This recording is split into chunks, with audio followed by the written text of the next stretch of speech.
কাজী মল্লিক উচ্চ বিদ্যালয় কলেজের অনলাইন ক্লাসে স্বাগতম। শিক্ষার্থীরা কেমন আছো তোমরা? আশা করি ভালো আছো।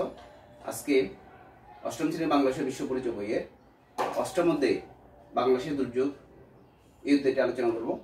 আজকে যে দুটো বিষয় নির্ধারণ করেছি সেই দুটো বিষয় হচ্ছে বৈশ্বিক উষ্ণায়ন কি, বৈশ্বিক উষ্ণায়নের কারণ ও ফলাফল। এই দুটো বিষয় নিয়ে আলোচনা হবে আজকে। বাংলাদেশের দুর্যোগ, আমরা বাংলাদেশ নামক রাষ্ট্রে যে বসবাস করতেছি, বাংলাদেশ নামক রাষ্ট্রটা আসলে পৃথিবীর যে দুর্যোগপূর্ণ এলাকাগুলো আছে তার মধ্যে একটা অন্যতম হলো বাংলাদেশ নামক রাষ্ট্রটা। পৃথিবীর উষ্ণায়নের কারণে বা আমাদের যে ভূপৃষ্ঠ রয়েছে, ভূপৃষ্ঠের তাপমাত্রা বৃদ্ধি পাওয়ার কারণে আমাদের এই পৃথিবীটা জলবায়ু আমাদের যে জলবায়ু রয়েছে সেই জলবায়ুটা কি হচ্ছে পরিবর্তন হচ্ছে। আমরা দেখতে পাচ্ছি জলবায়ুটা আস্তে আগে থেকে পরিবর্তন হয়ে যাচ্ছে।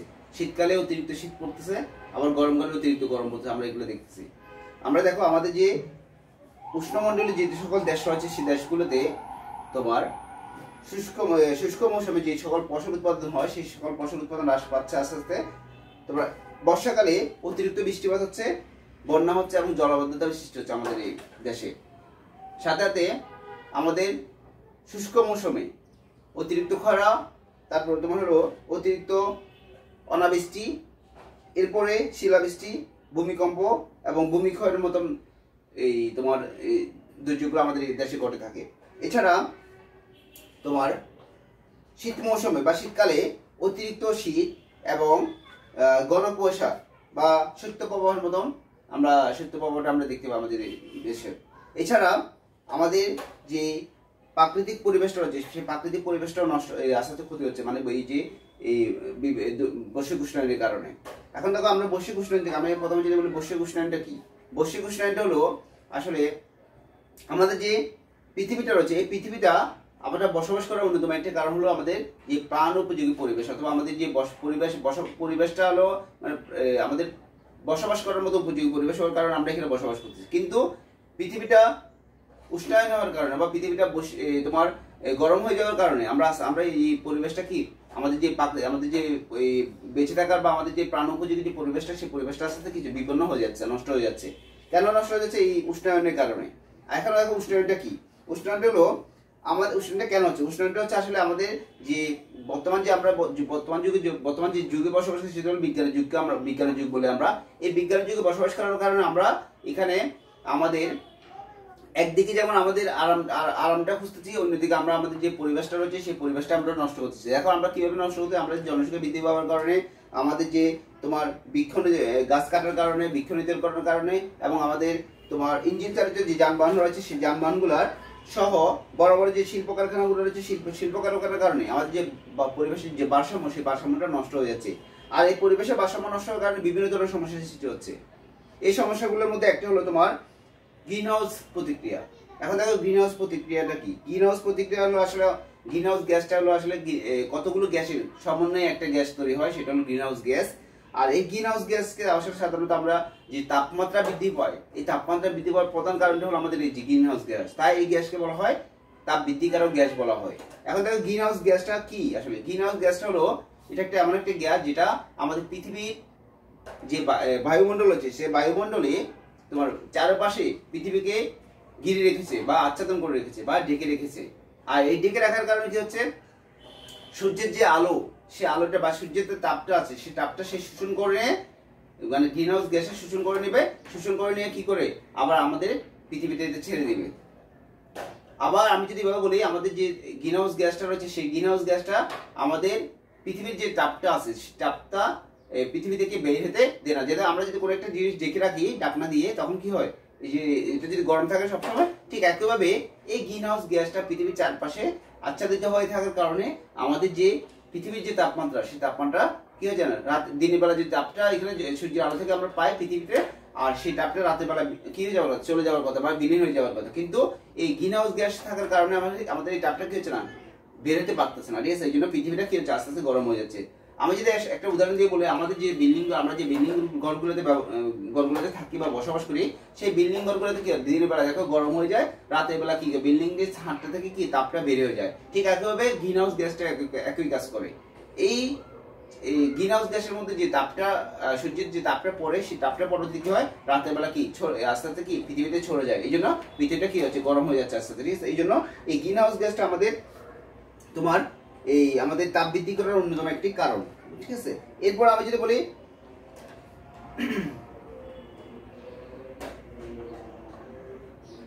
বৈশ্বিক উষ্ণায়ন যে আছে, যে বৈশ্বিক উষ্ণায়ন জিনিসটা যেটা আছে সেটা এই আমাদের এই গ্রিনহাউস গ্যাসের কারণে সাধারণত বৈশ্বিক উষ্ণায়নটা হচ্ছে। বলছে দেখো আমি যদি একটু করে যদি বলি, দেখো গ্রিনহাউস গ্যাস পৃথিবীর চারদিকে চাদরের মতো আচ্ছাদন তৈরি করেছে। তার ফলে কি হয়েছে, সূর্যের তাপ এই চাদরে শোষণ করে এবং পৃথিবীর পৃষ্ঠে ছড়িয়ে দেয়।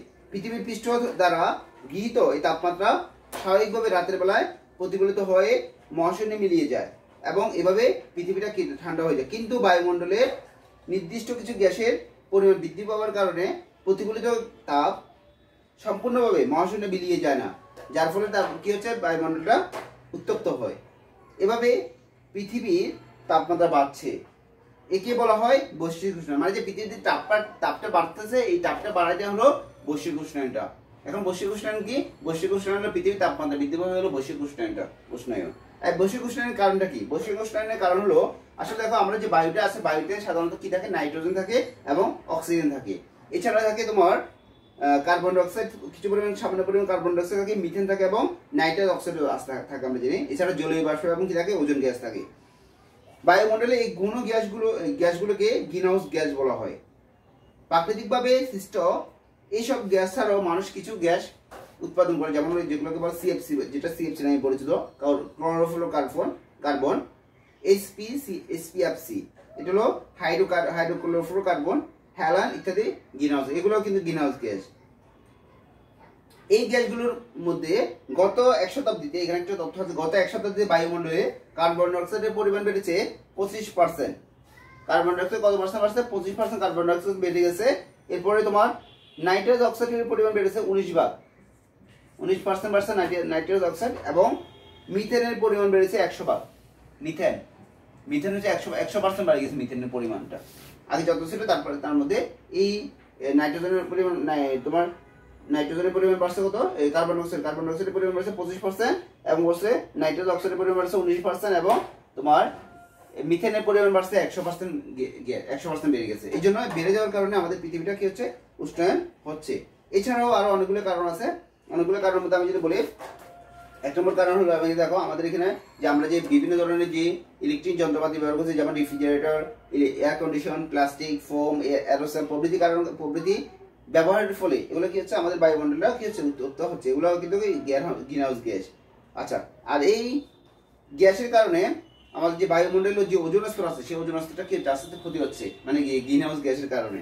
এই দেখো আমাদের যে পৃথিবীটা আছে, পৃথিবীতে কয়েকটা স্তর রয়েছে। দেখো বায়ুমণ্ডলের কয়েকটা স্তর রয়েছে, অনেকগুলো স্তরের মধ্যে একটা স্তর হলো কি, প্রথম একবার নিকটতম, পৃথিবীর যে নিকটতম স্তর হলো কি তোমার টপোস্ফিয়ার।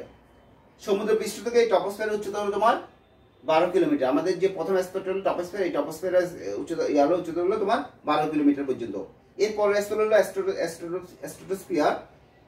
তারপরে স্তরটা হলো ওজোন স্তর। ওজোন স্তরের পরিমাণটা হলো তোমার, যা ওজোন স্তরটা তোমার 20 কিলোমিটার পর্যন্ত বিস্তৃত। মানে আমাদের যে প্রথমে তোমার টপোস্ফিয়ার, এরপর স্ট্রাটোস্ফিয়ার, এরপরে হলো তোমার ওজোন স্তর। ওজোন স্তরটা হলো তোমার 12 কিলোমিটার, তোমার 20 কিলোমিটার পর্যন্ত তোমার বিস্তৃত। আমরা জানি সূর্যের যে ক্ষতিকর রশ্মিগুলো আছে, বা সূর্যের যে সরাসরি আলোটা, সেই আলোটা আসতে আমাদেরকে বাধা দেয় ওজোন স্তরটা। আর এই ওজোন স্তর যখন তোমার সূর্যের যে অতি বেগুনি রশ্মি আসতে আমাদের পৃথিবীতে বাধা দেয়, আর আমরা এখান থেকে কি এই ওজোন স্তরের মাধ্যমে আমরা সূর্যের অতি বেগুনি রশ্মি থেকে আমরা রক্ষা পাই। আর রক্ষা পাওয়ার পরেও কিন্তু দেখো আমাদের যে ওজোন স্তরটা আস্তে আস্তে ক্ষয় হচ্ছে। কেন ক্ষয় হচ্ছে? আমাদের যে এই গ্রিনহাউস গ্যাসের কারণে। ওজোন স্তর ক্ষয়ের কারণে ভূপৃষ্ঠের যে অতি বেগুনি রশ্মি আছে, সেই অতি বেগুনি রশ্মির প্রভাব শতকরা বৃদ্ধি পাচ্ছে 5% বৃদ্ধি পাচ্ছে আগে থেকে। ওজোন স্তরের যে ক্ষতিকর প্রভাবটা আছে, সেই প্রভাবটা বৃদ্ধি পাচ্ছে কত পার্সেন্ট? 5%। এইটাই বৈশ্বিক উষ্ণায়ন, মানে এই যে ওজোন স্তরের ক্ষয়টা বৈশ্বিক উষ্ণায়নের আরেকটা, বৈশ্বিক উষ্ণায়নের বা আমাদের পৃথিবীর তাপমাত্রা বৃদ্ধি হওয়ার আরেকটা অন্যতম কারণ।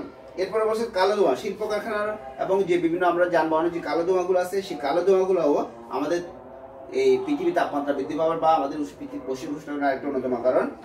কলকারখানার কালো ধোঁয়া বা যে কোনো কালো ধোঁয়া, যানবাহনের কালো ধোঁয়া, কলকারখানার কালো ধোঁয়া। এরপর রয়েছে সমুদ্রের বর্জ্য ফেলা এবং কালো ধোঁয়ার উদ্গীরণ। আমরা যে পৃথিবীতে বসবাস, পৃথিবীতে যে পানি, আমাদের সমুদ্রগুলো দেখে, সমুদ্রগুলোতে আমরা বিভিন্ন ধরনের আবর্জনা আমরা ফেলতেছি। ফেলার কারণে পৃথিবীর পানিটা নষ্ট হয়ে যাচ্ছে, এই জন্য আমাদের পৃথিবীটা গরম হয়ে যাচ্ছে আস্তে আস্তে, ঠিক আছে।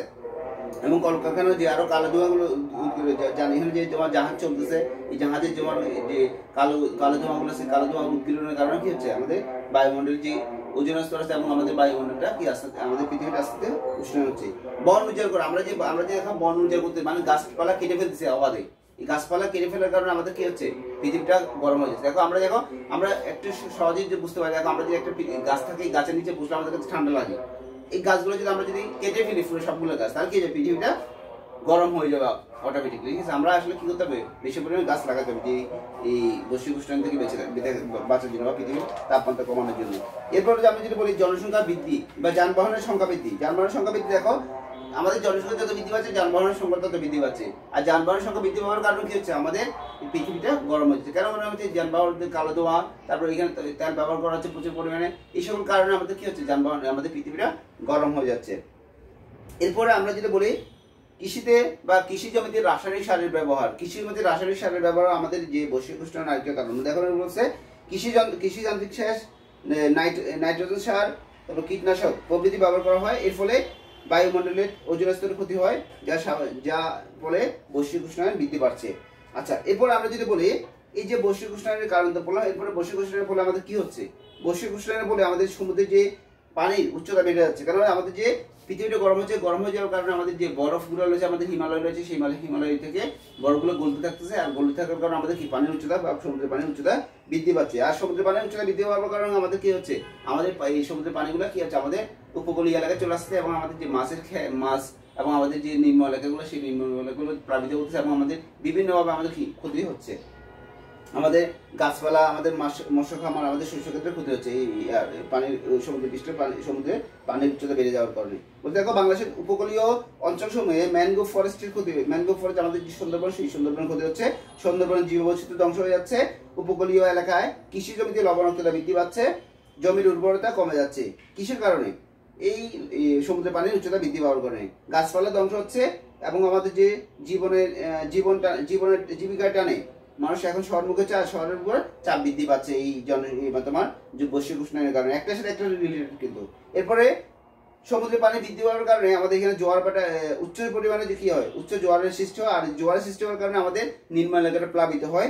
এখানে ধরো বিভিন্ন ধরনের, এখানে কথা বলছে সমুদ্রের নিম্নচাপের সৃষ্টি হওয়ার কারণে সাইক্লোনের তীব্রতা বেড়ে যাচ্ছে আস্তে আস্তে। কারণ সমুদ্রের পানি যখন বেড়ে যাচ্ছে, এখানে তোমার সমুদ্রের কি পানির যে নিম্নচাপের তীব্রতা বেড়ে যাচ্ছে আস্তে আস্তে, ঠিক আছে। এগুলোর মধ্যে আমরা দেখাও বিভিন্ন ধরনের প্রাকৃতিক দুর্যোগ কথা বলতে পারি। এখানে আইলা, সিডর নামক, আমরা এখানে এই 2-3টা আইলা, সিডর, নার্গিস, আরো কয়েকটা তোমার আছে, সেই তোমার ঘূর্ণিঝড়গুলো রয়েছে, সেই ঘূর্ণিঝড়গুলোর সম্মুখীন আমরা হয়েছে, আমরা দেখতে পাইছিলাম এগুলা।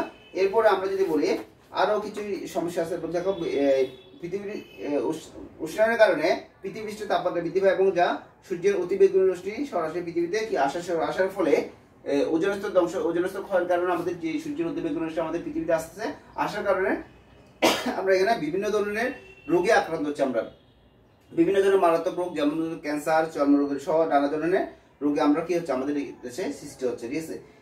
এরপরে উষ্ণায়নের ফলে সৃষ্ট বন্যা, খরা এবং লবণাক্ততা প্রভৃতি কারণে গবাদি পশুর খাদ্যের অভাব সৃষ্টি হচ্ছে। গবাদি পশুর কি হচ্ছে, সহজে খাবার পাচ্ছে, কারণ এখানে দেখো ঘাসগুলো নষ্ট হচ্ছে অতিরিক্ত পানির কারণে। এখানে যদি তোমার সমুদ্রের পানি যদি উপরে চলে আসার কারণে কি ঘাস নষ্ট হচ্ছে, গাছপালা নষ্ট হচ্ছে, এই জন্য পশু পাখির খাদ্যে সমস্যার সৃষ্টি হচ্ছে, ঠিক আছে। আচ্ছা, এগুলো আমাদের বৈশ্বিক উষ্ণায়নের প্রভাবগুলা বা ফলাফলগুলা আমরা বাসায় এই অধ্যায়টা খুব ভালোভাবে অনুসরণ করবে। এখান থেকে একটা অবশ্যই তোমাদের প্রশ্ন থাকবে, বৈশ্বিক উষ্ণায়ন কি এবং বৈশ্বিক উষ্ণায়নের কারণ, ফলাফলগুলো তোমরা ভালোভাবে অবশ্যই পড়বে, ঠিক আছে। আজকে আমাদের ক্লাসটা এতটুকু থাকবে। আগামী একটা ক্লাসে আমরা এরপরে যে টপিকসটা রয়েছে, সেই টপিকসটা আমরা আলোচনা করবো। সবাইকে ধন্যবাদ, সবাই ভালো থাকবে। আসসালাম।